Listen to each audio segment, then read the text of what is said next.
So what you can see here, this is West End Underpass, and the family is a rival faction that is attacking our camp, right? They want our resources, our food, right? And then they've been attacking us for a while, so right now we decided to go and retrieve the radio, so we can... And this is the radio, right? This is the radio. This is the pieces that we will need to steal, right?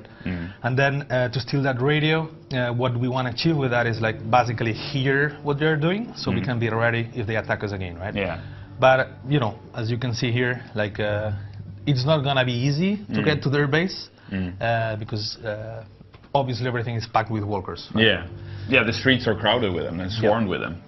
Exactly. And then, as you can see here, like, well, the environments look beautiful. Yeah, I think it's so cool to see, you know, day by day how every part of the game becomes more and more polished as we come close to launch. It's so cool. So the point of the mission then is that the group of survivors that we play as are supposed to reach that tower that you could see in the distance. Exactly. This is the let's say the camp that they build around it, right? And then we will need to sneak through. Well, you actually can choose however you want it, but in this playthrough you will see us trying to sneak through.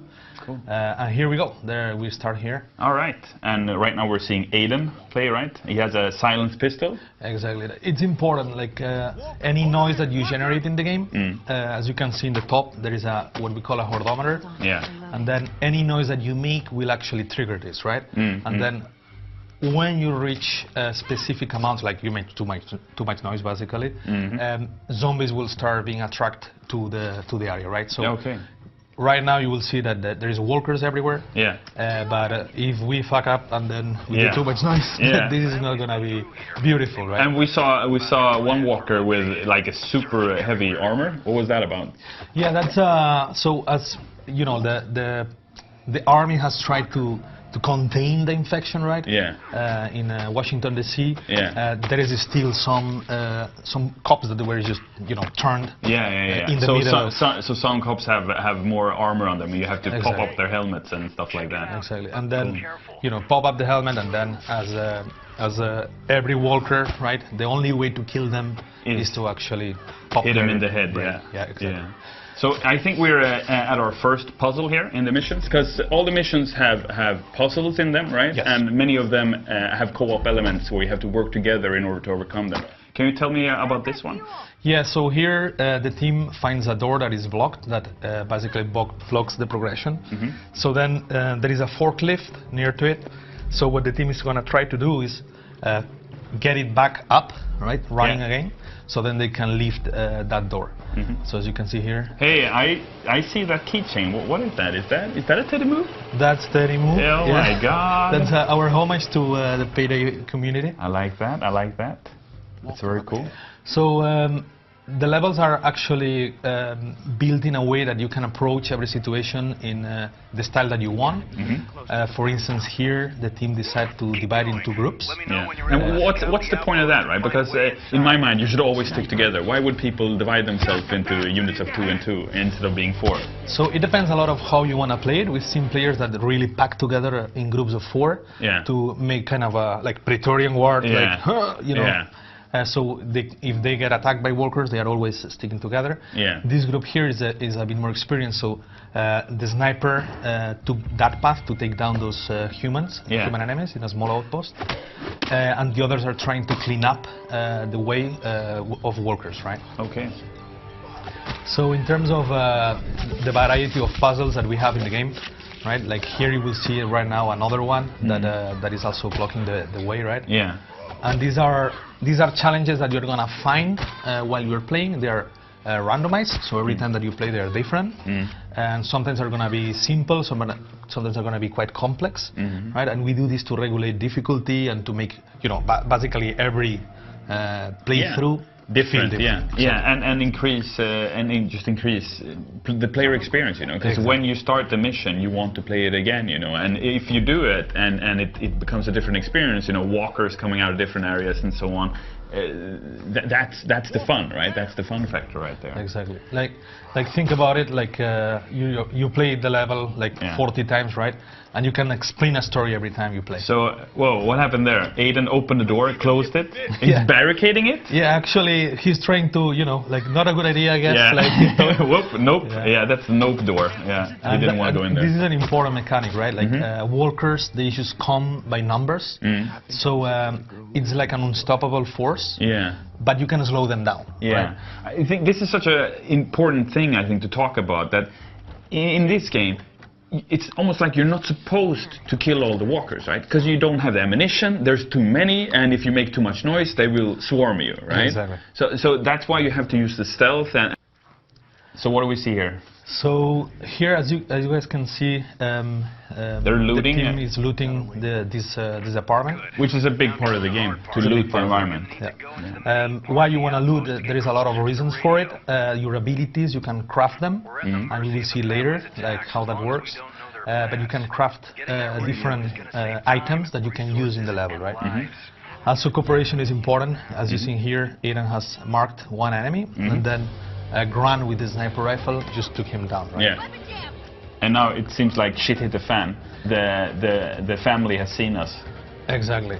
So when that happens, like you saw those indicators on their head, right? Yeah. They have different alert levels. Yeah.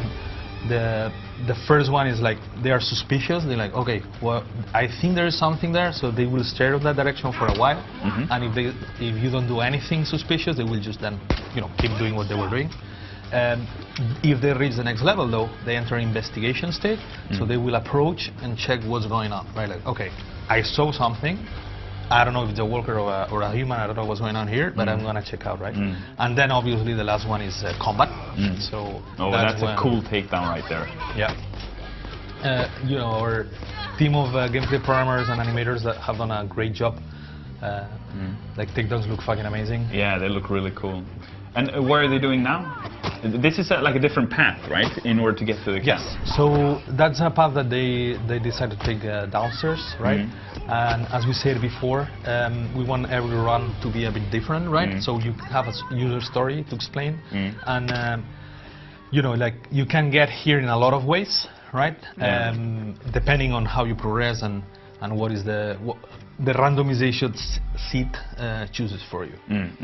And some of the cool stuff that I think is cool because it's in universe, right? I love features where we manage to make them a part of the Walking Dead universe. For example, like weapons jamming, that's a really cool feature. Yeah. Silencers exploding. Can you tell us a bit about that?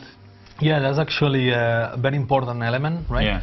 Yeah. In terms of silencers, they are the main tool that you're going to use for your hardometer to go up. So it's important that you keep your silencers at check, right? They can get broken, so then you can unequip it if you see that when you keep it for longer. And then your weapons also, they jam if you don't take care of them, right? Yeah. So back at the camp, you can go and repair the weapon, right? So to make sure that the jamming doesn't happen.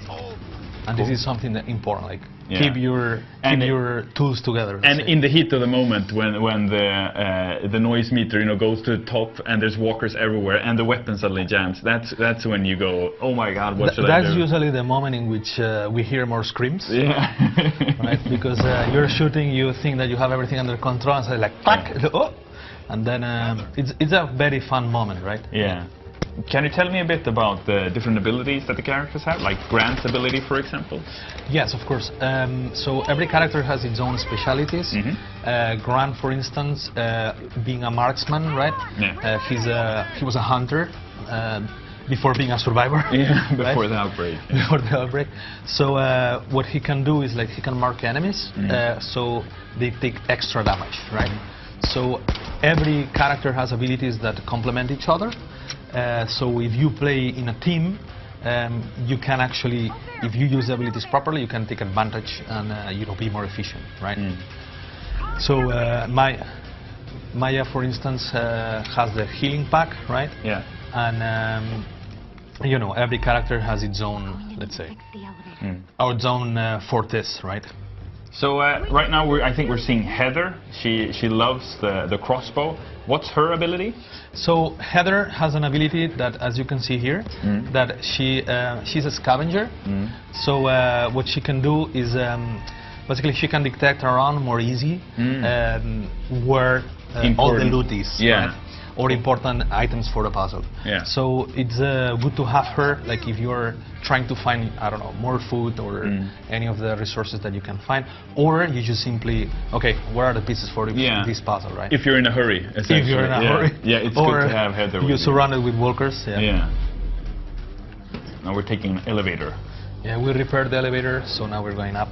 What's that on the screen right now? So what you're seeing here is the crafting menu. So Aiden just decided to heal himself. By creating a bandage? Exactly. Okay. And right now he's creating a new bandage with the loot that he found.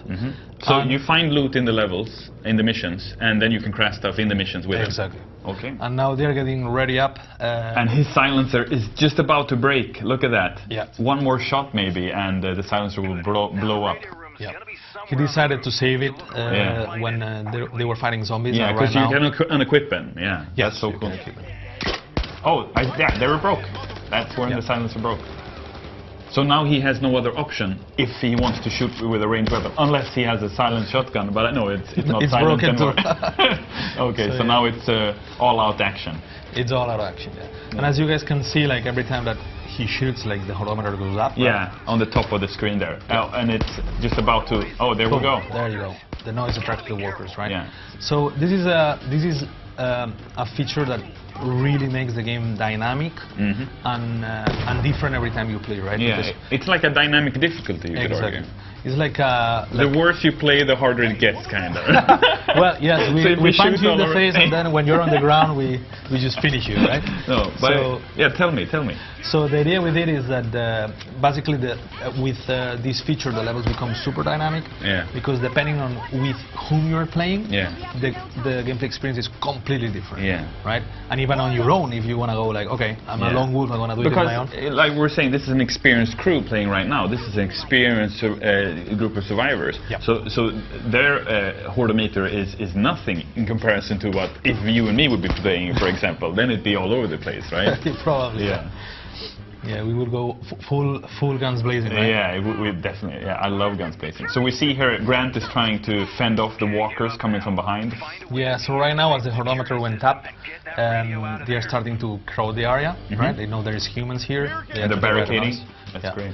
And then basically right now what they want to do is like hold them back, right? But you know, what is really fun is like this same puzzle, if you play it like with this holometer, you're gonna be kind of okay, right? Like, yeah, there's gonna be some walkers, you can control them. But if you really made a lot of noise, the scenario changes completely. Right? Yeah. And this is like this, for example. Exactly. Holy crap, that's a ton of walkers.